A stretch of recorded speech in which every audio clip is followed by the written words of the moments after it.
Hi Francis, thanks so much for joining us on Britain's Birth Stories podcast. No problem.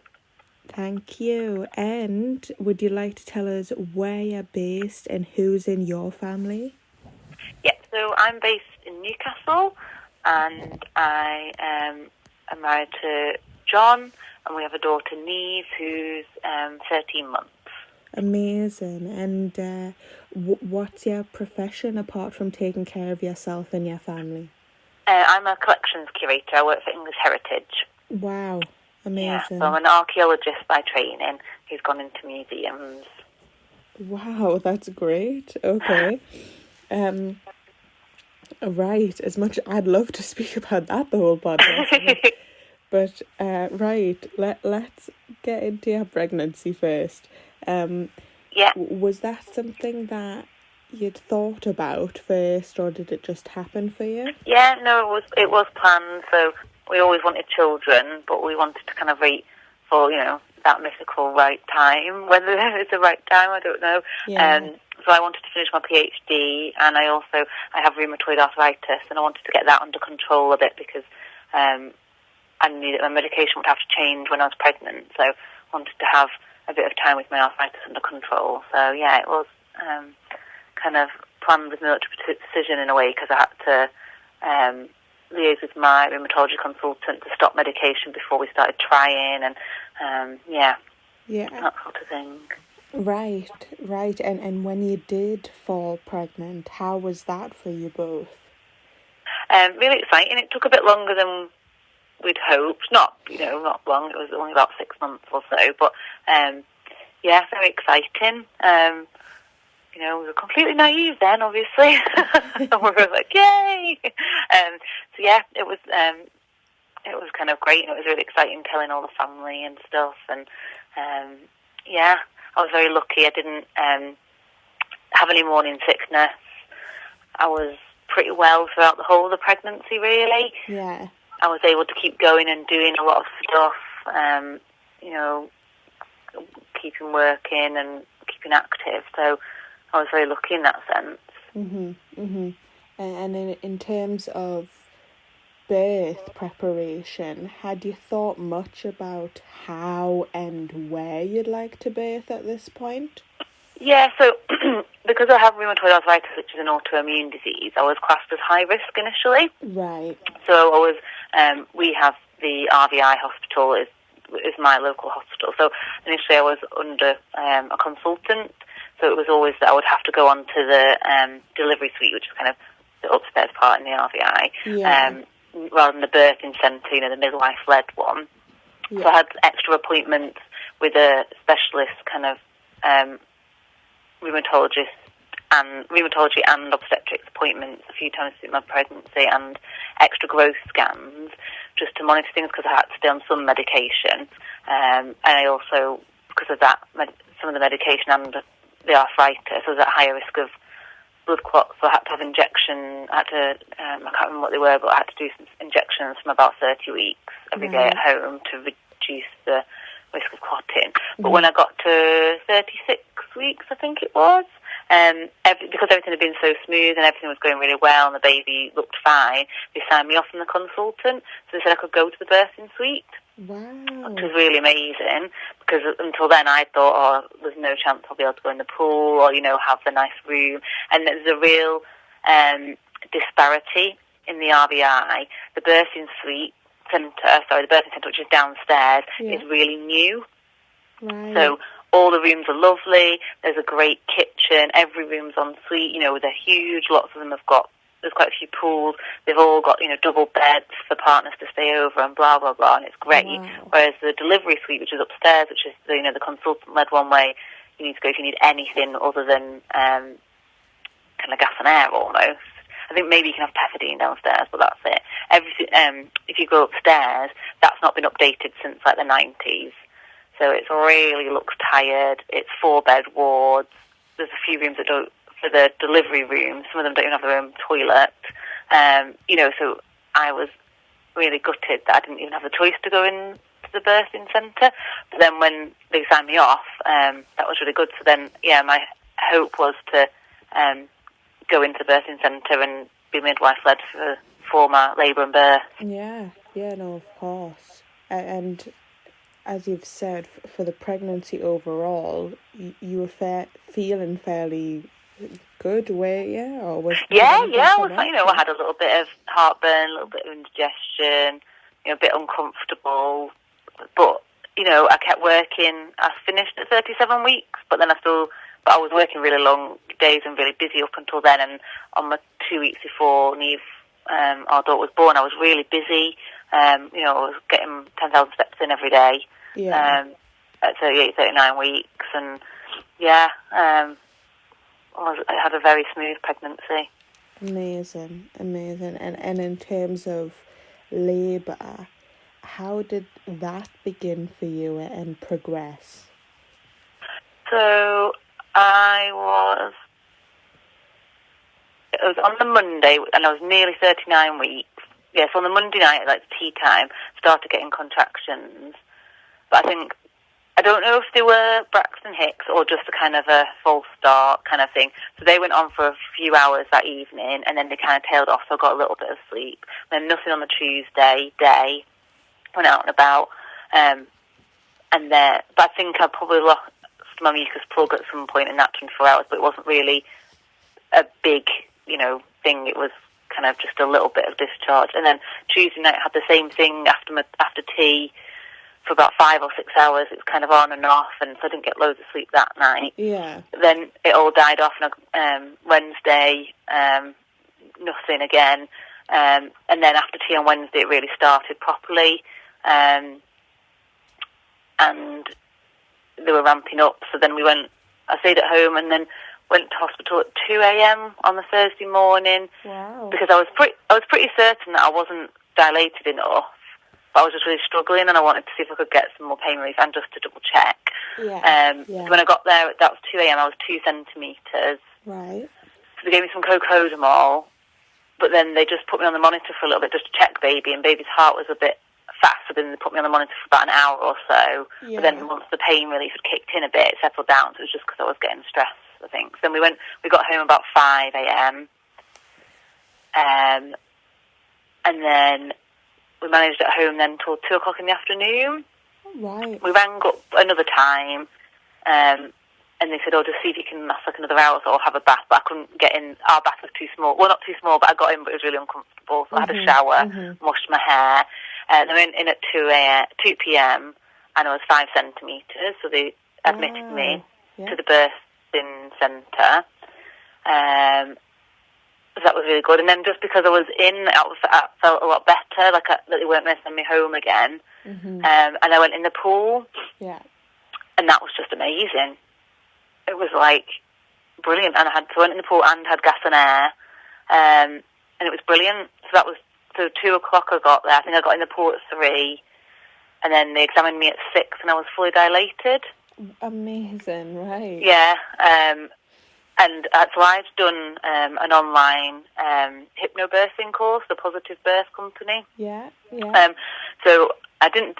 I found some of it a bit kind of much. I wasn't very good at all the positive affirmations and things, but the breathing was I found very useful. And the midwife in the hospital commented on how good my breathing was actually, and that really helped. And honestly, the pool was just magic. I was having snacks and I was chatting, and it was loads better than when I was at home. And I think it was partly, obviously, I had the pool, which is the pain release, isn't it, and the gas and air. But also I think partly because I knew I was there and I wasn't having to psych myself up to get in the car to go to hospital kind of thing. So then at 6 o'clock, I got out the pool for them to examine me. And then they said, right, you can have an hour to allow for descent before you have to start pushing. So I got back in the pool, but then my temperature and my pulse spiked. Right. So they got me out of the pool. They thought, maybe I was just getting warm in the pool. And got me on the bed, which was really rubbish because obviously it's not as comfortable as being in the pool. Yeah. But it didn't go down, so then they kind of rang the buzzer and I had to go upstairs. So they put me on a bed and wheeled me upstairs in the lift. And then that was a real shock. So in the birthing centre, you can have the lights as dim as you want. There's just you and your birthing partner, which was my husband, Yeah. and then the midwife. It's really calm. We'd brought some calming music, and we were just chilling. And the room was really big, and obviously I was in the pool. And then we had to go upstairs, and you're in a room on delivery suite, and all the lights are really bright, and obviously there's loads of people there. They were taking my temperature, putting a cannula in. They put me on a drip to try and give me some fluids, and it was just really bad timing, because by then it was maybe, I don't know, maybe 7:30ish or something. So I'd been fully dilated for over an hour, so that's when they want you to start pushing. Right. And so I was starting. They want me to try and push, and we were handed over to a different midwife, and I don't know if it all felt very rushed, and it's fair enough, because they've obviously wanted to keep an eye on me, but I was out of the pool, and I wasn't allowed to gas and air because I was pushing, so I had no pain relief then. Right. And I was lying on the bed, which is not my preferred position at all. But because I'd and they wanted to kind of keep a monitor on the baby, I had to do that. But then the midwife said, "Can you made me put my legs in the stirrups, try and get a better position, but my hips really don't like that for my arthritis." And I was saying, "No, it's really sore." And I think she was just thinking I was saying it's really sore because, that stage of labour is really painful. But it wasn't. So I got out of that. Anyway, I was pushing, and Neve was descending, and they could see it, but she just wasn't coming out, and she wasn't moving enough. And they brought the doctor in, and she was sideways. Right. So the doctor managed to turn her just with a hand, but then she turned straight back, so she wasn't going to come, basically. And this was, I'd been pushing for 2 hours. Right. I think this was maybe 9:30 by now. And my temperature and my pulse was still too high, and they weren't very happy, so they decided to take me to theatre. Right. So they said they thought it would just be a forceps delivery with an episiotomy, but I should sign the paperwork for a C-section just in case, because they said otherwise we'll have to stop halfway through, and then, it's much better. And then also you're prepared that just in case plan A doesn't work, that's plan B, so it's not as much of a shock. So I signed the paperwork, so they had another drip in my other arm, and then I went down to theatre, and they took John away to put scrubs on. And then when I got in theatre, again, there was just but thankfully I had my gas and air back by that point, so it was a little bit better. But then I got in theatre, and obviously they're trying to be quite, quick, because they're worried the baby's, been there for a while. So about 3 people were telling me to do 3 different things, and I was like, what am I supposed to do? Sorry, that was a bit of a stressful point. But then I didn't have an epidural, I had a spinal block. Okay. So I put that in, and obviously that was then amazing, because then I couldn't feel any pain. But I kept thinking, where's John? Where's John gone? And they were like, oh, he's just gone to the toilet. I was like, what? I was getting really mad at him. But he'd gone to just get changed, and then he couldn't get back in. No one came and got him. Oh, man. But thankfully there was a senior consultant coming in to kind of oversee, and he spotted him outside and brought him in. So he didn't miss anything. Oh, man. But yeah, so then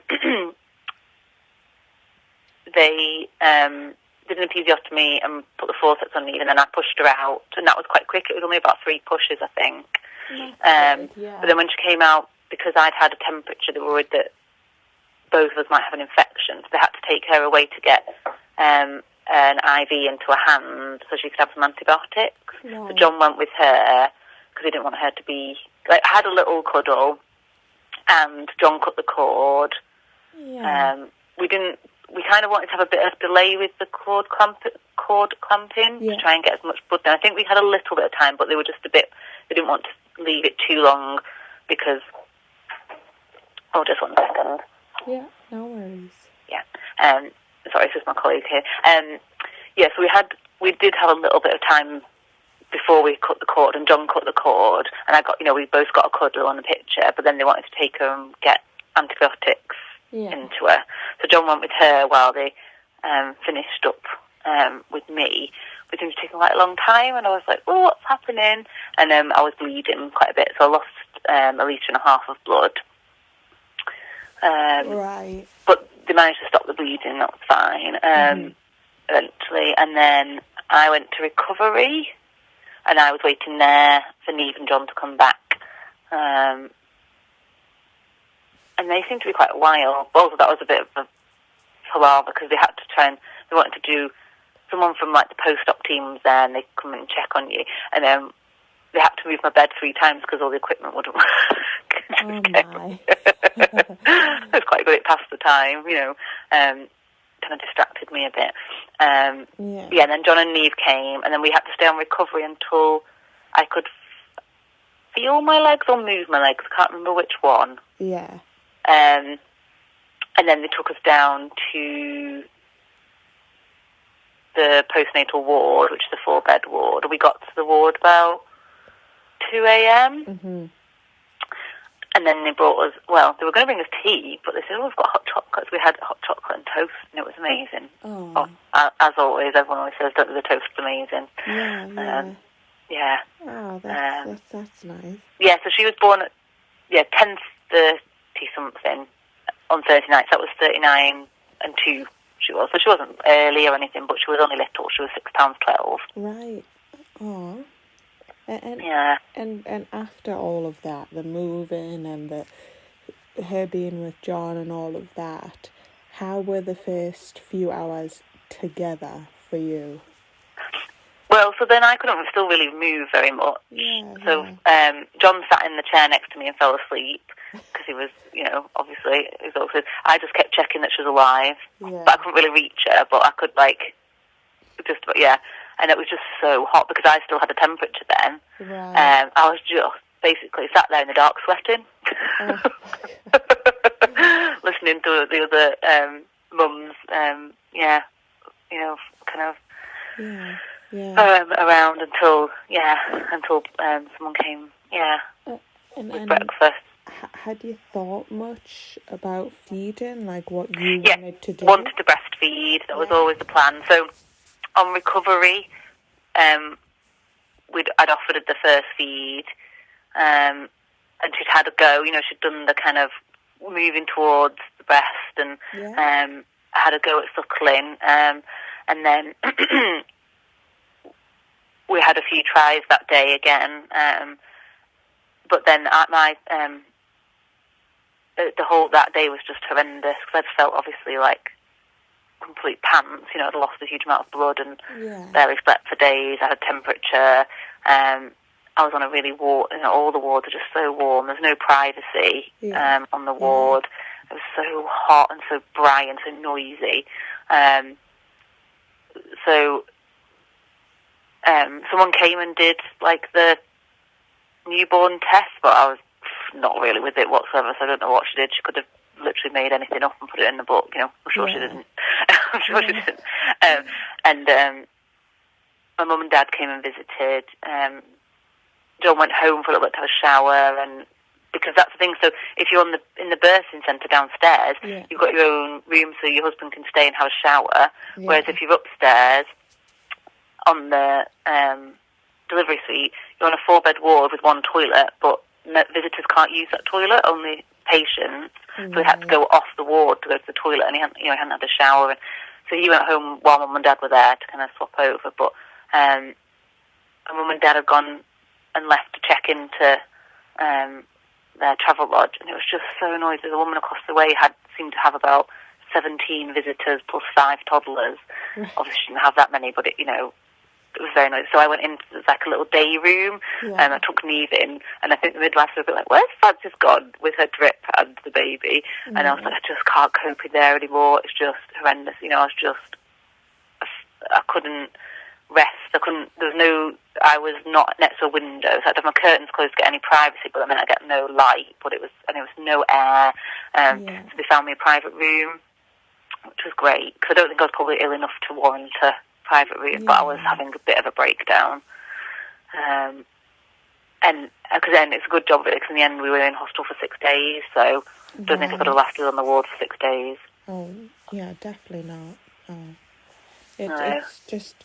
It's almost a bit bizarre, in my opinion, that, like, sort of, if you go back in history, as you would know, women usually were quite secluded and isolated when they gave birth, and I would assume immediately after. So to then chuck them in a room filled with people with no I sort of completely comfort. understand, they haven't got enough staff to have 4 women who need care in individual rooms, blah, blah, blah. I completely understand, but it is just horrific.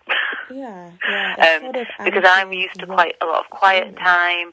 At home we've not, I'm used to having some of my own space and be on a ward. And like I say, this woman over the way, and visiting hours are from 2 p.m. till 8 p.m. Yeah. So it's a long time, and they literally there was no one controlling the numbers, so it was awful. Yeah. No, and I haven't slept for about 3 days. Of course. And it is true. It is so unfortunate that there are what I assume is understaffed, and even maybe the facilities that probably don't even have the space to have individual rooms for every single person, which is what they deserve in reality. Yeah. So, that of course that must have been tough, but I'm glad to hear that you got your own space. Oh yeah, and they were great. It was really good. Mm-hmm. So after the kind of the first few kind of good attempts by Neve at feeding, it all went downhill. Right. She just really struggled to latch. I don't know, she didn't have tongue tie or anything like that. She just really struggled with it. And so she was born on the Thursday night, and on a Saturday kind of early evening, someone came in to check on us and was like, can we just do a heel prick glucose test on Neve? She doesn't look great, and her blood sugars were too low, so they said we either had to give her a bottle of formula or put a feeding tube in. And because we were really keen to do breastfeeding and we didn't want to get her confused with the bottle, we opted for the feeding tube because we also thought it was quicker and she'd be able to get the calories in, because she'd still have to learn to feed from a bottle. And I think that was one of the problems. She was trying to feed from me, which is burning calories, but they're not getting, enough in. Yeah. So she had a feeding tube in, and she had 3 feeds that way. And we kept trying. And really good in Newcastle, they have 2 nursery nurses who are just there just for advice on breastfeeding. Well, any feeding, but obviously they give they're often most needed for breastfeeding every shift, and they are brilliant. Really good. But it was good. But then it's also because we were there over the weekend. There was lots of we saw someone different every 12 hours. So you kind of got lots and lots of different advice, which sometimes is good, but sometimes, well, the way I am, I like to be given some instructions, know that those instructions work and follow them, and then that will solve the problem, which obviously that's not how it works with a baby or breastfeeding. But so it was kind of stressful because Neve wasn't getting it. But we got there. I had to use nipple shields for a couple of weeks, but then we did get the hang of it. But so on day 5 they do that weigh, don't they? In day 5, she'd lost 11.5% of her birth weight, so they didn't let us go home. We were going to go home that day because she'd lost too much of her birth weight. They wouldn't let us go home, so we were on this really strict feeding regime of let her feed at the breast for 20 minutes and then top her up. When we were trying to use a cup or a syringe, again, rightly or wrongly, we were like, no, we're not going to use a bottle because we don't want her to get, confused with a bottle. All the things we'd read in our NCT class. So we finally got home on day 6 at tea time. And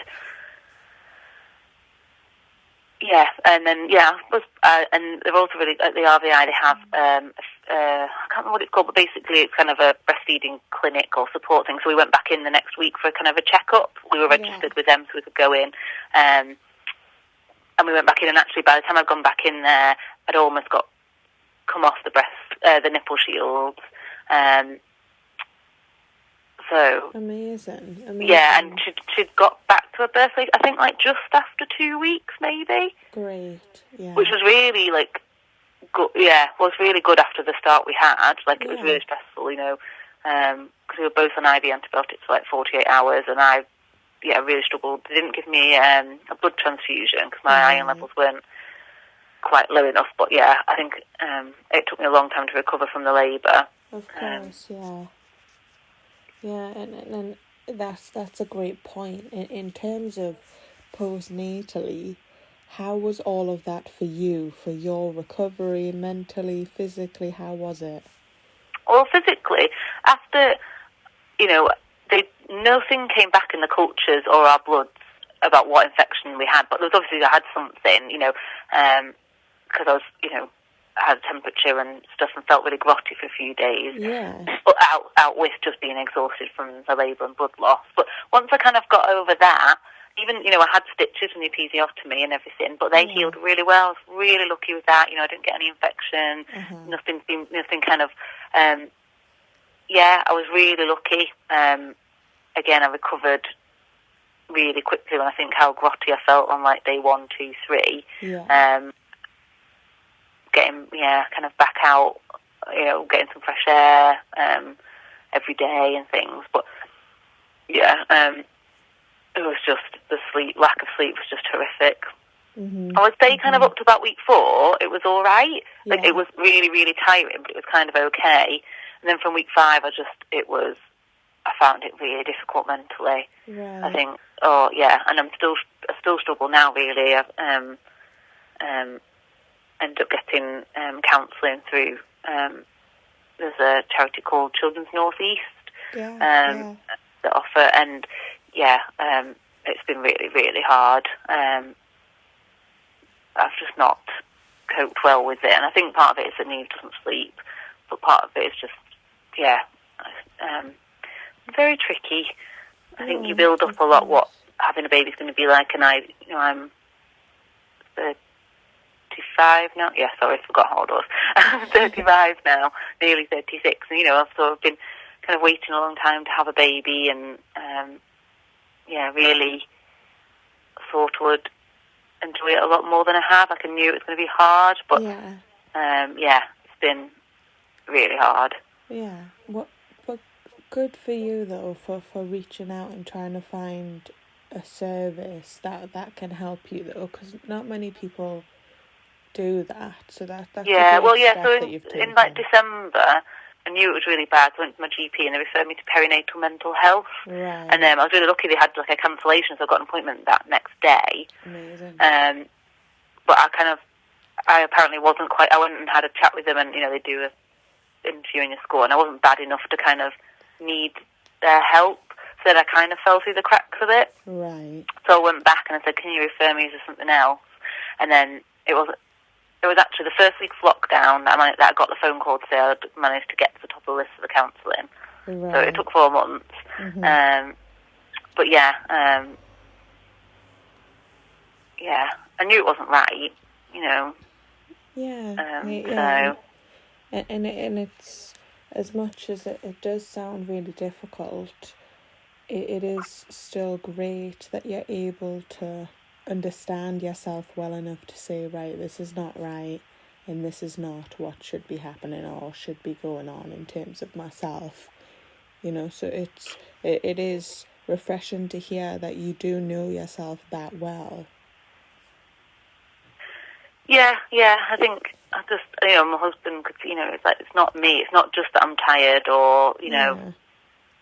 It just, I was just, so miserable. Really miserable. Yeah. Well, honestly, I'm really thankful that you've come on today and shared all of this, and it can be difficult for some or maybe hard to relive and go through, but I'm so thankful that you've come on.